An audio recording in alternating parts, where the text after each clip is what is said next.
ಪವಿತ್ರಂ ಚರಿತ್ರಂ ವಿಚಿತ್ರಂ ತ್ವದೀಯಂ ನರಾಯೇ ಸ್ಮರಂತ್ಯನ್ಮಹಂ ರಾಮಚಂದ್ರ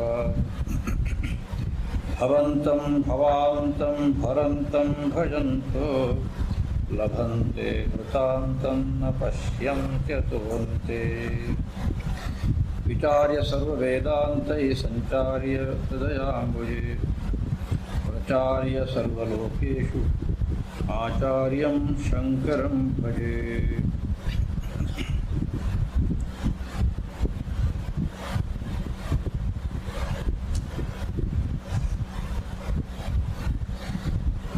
ಸುಬ್ರಹ್ಮಣ್ಯ ಭುಜಂಗದಲ್ಲಿ ಶ್ರೀ ಶಂಕರ ಭಗವತ್ಪಾದರು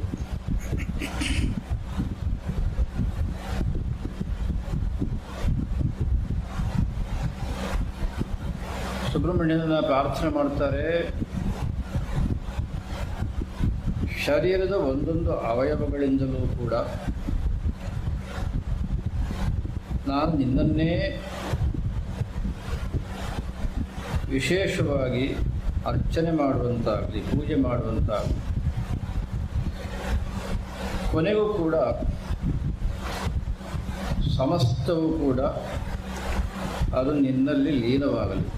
ಇದು ಭಗವತ್ಪಾದರು ಮಾಡಿದ ಪ್ರಾರ್ಥನೆ. ಭಗವತ್ಪಾದರಂದರು ಕಣ್ಣೇನು ಮಾಡಬೇಕು ಅಂದರೆ ದೃಶಿಸ್ಕಂದ ಮೂರ್ತಿ ಅಂದರು. ಹೇ ಸ್ಕಂದ, ನಿನ್ನ ಪರಮ ಪವಿತ್ರವಾದಂಥ ಮೂರ್ತಿ, ಆ ವಿಗ್ರಹ ನನ್ನ ಕಣ್ಣದು ಯಾವಾಗಲೂ ಅದನ್ನೇ ನೋಡ್ತಾ ಇರಲಿ. ಕಿವಿ ಶ್ರುತೌ ಸ್ಕಂದ ಕೀರ್ತಿ, ಆ ಸ್ಕಂದ ಲೋಕೋಪಕಾರಕ್ಕಾಗಿ ಮಾಡಿದಂಥ ಅನೇಕ ಲೀಲೆಗಳು, ಅದರಿಂದಾಗ ಅವನಿಗೆ ಬಂದಂತಹ ಕೀರ್ತಿ, ಆ ಪುಣ್ಯಪ್ರದವಾದಂತಹ ಚರಿತ್ರೆ ಅದನ್ನು ಕೇಳ್ತಾ ಇರಲಿ. ನನ್ನ ಬಾಯಿ ಏನು ಮಾಡಬೇಕು? ಮುಖೇ ಮೇ ಪವಿತ್ರಂ ಸದಾ ತಚ್ಚರಿತ್ರಂ. ಹಾಗೆ ಆ ಸುಬ್ರಹ್ಮಣ್ಯನ ಚರಿತ್ರೆ ಏನಿದೆ, ಎಂಥ ಪಾಪವನ್ನು ಕೂಡ ದೂರ ಮಾಡತಕ್ಕಂಥದ್ದು, ಪಾವನವಾದ್ದು ಅಂಥ ಚರಿತ್ರೆ ಅದು ನನ್ನ ಮುಖದಲ್ಲಿ, ನನ್ನ ಬಾಯಲ್ಲಿ ಸದಾ ಇರಲಿ. ಕೈಗಳು ನಿನಗೆ ಸಂಬಂಧಪಟ್ಟಂತಹ ಎಲ್ಲ ಕಾರ್ಯಗಳನ್ನು ಮಾಡ್ತಾ ಇರಲಿ. ಕರೇ ತಸ್ಯ ಕೃತ್ಯಂ ಅಂದರು. ಶರೀರ ಇನ್ನೇನು ಮಾಡಬೇಕು? ಪೂರ್ತಿ ಅವಯವಗಳಾಯಿತು, ಎಲ್ಲ ಸೇರಿದಂತಹ ಶರೀರದಿಂದ ಏನು ಮಾಡಬೇಕು ಅಂದರೆ ವಪುಸ್ತಸ್ಯ ಭೃತ್ಯಂ ಅಂದರು.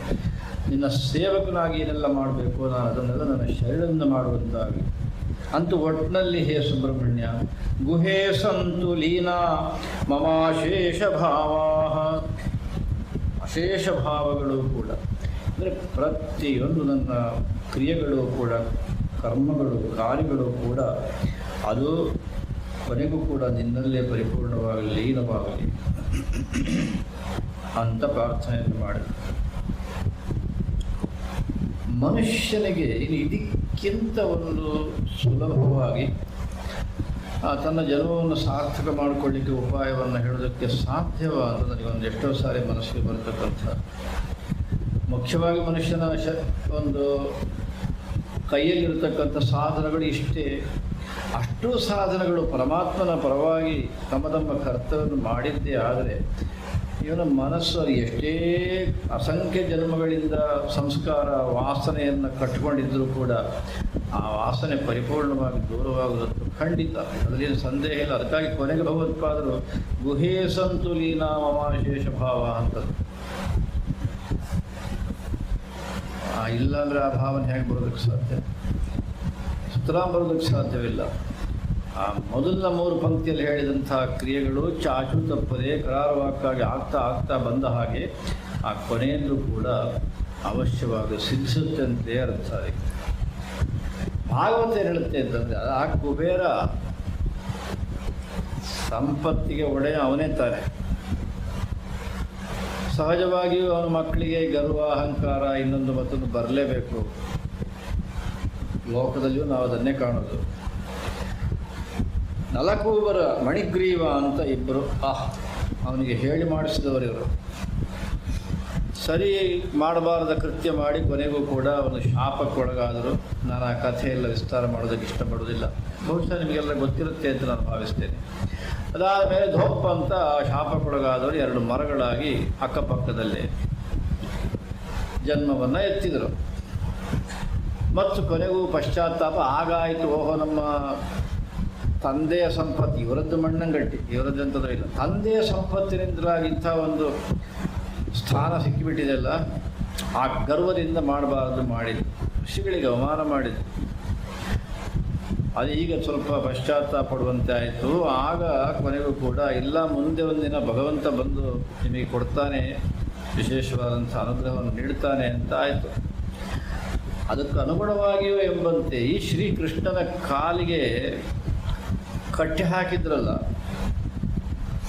ಕೃಷ್ಣ, ಸರಿ ಅವನಿಗೆ ಗೊತ್ತಿತ್ತು ಮೊದಲೇ. ಹಾಗಾಗಿ ಏನು ಮಾಡಿದ, ಹಾಗೇ ತೆವಳ್ತಾ ಅದನ್ನು ಎಳ್ಕೊಂಡು ಕಾಲಿಗೆ ಕಟ್ಟಿದ್ದನ್ನು ಆ ಮರಗಳ ಮಧ್ಯೆ ನುಗ್ಗಿ ಆ ಕಡೆಗೆ ಹೋಗ್ಬಿಟ್ಟ. ಅದಕ್ಕೆ ಆ ಮರ ಸಿಕ್ಕಾಕ್ಬಿಡುತ್ತು ಕಲ್ಲಿಗೆ. ಆಗ ಕೃಷ್ಣ ಆ ಕಡೆಗೆ ಹೋದಾಗ ಸಹಜವಾಗಿಯೂ ಕೃಷ್ಣನ ಸಾಮರ್ಥ್ಯಕ್ಕೆ ಆ ಮರಗಳು ಕಿತ್ತು ಬಂದುಬಿಟ್ಟು ತಪ್ಪಂತ ಬಿದ್ದು ನೆಲಕ್ಕೆ. ಅಲ್ಲಿಗೆ ಆ ಇಬ್ಬರ ಒಂದು ಶಾಪ ಅದು ನಿವೃತ್ತಿ ಆಯಿತು.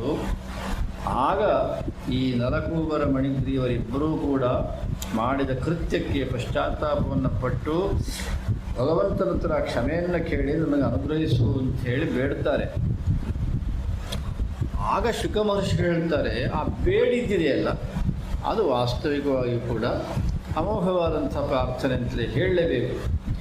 ಎಚ್ಚರ ಆಯ್ತು, ಈಗ ವಿವೇಕ ಬಂತು ಸ್ವಲ್ಪ ಮಟ್ಟಿಗಾದರೂ.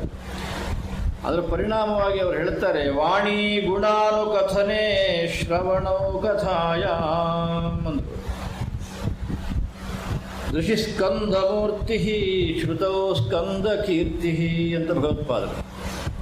ಈ ಇಬ್ಬರು ಭಾಗವತದಲ್ಲಿ ಶುಕ ಮಹರ್ಷಿಗಳು ಹೇಳೋದು, ವಾಣಿ ಗುಣಾನುಕಥನೆ, ಪರಮಾತ್ಮ ನಿನ್ನ ಗುಣದ ಒಂದು ಕಥನೆಯಲ್ಲಿ ಅದನ್ನು ಹೇಳೋದ್ರಲ್ಲಿ ನನ್ನ ವಾಣಿ, ಅವರಿಬ್ಬರು ಸೇರಿಕೊಂಡಿದ್ದಾರೆ, ಅದು ವ್ಯಯವಾಗಲಿ, ಅದಕ್ಕೆ ಉಪಯೋಗವಾಗಲಿ.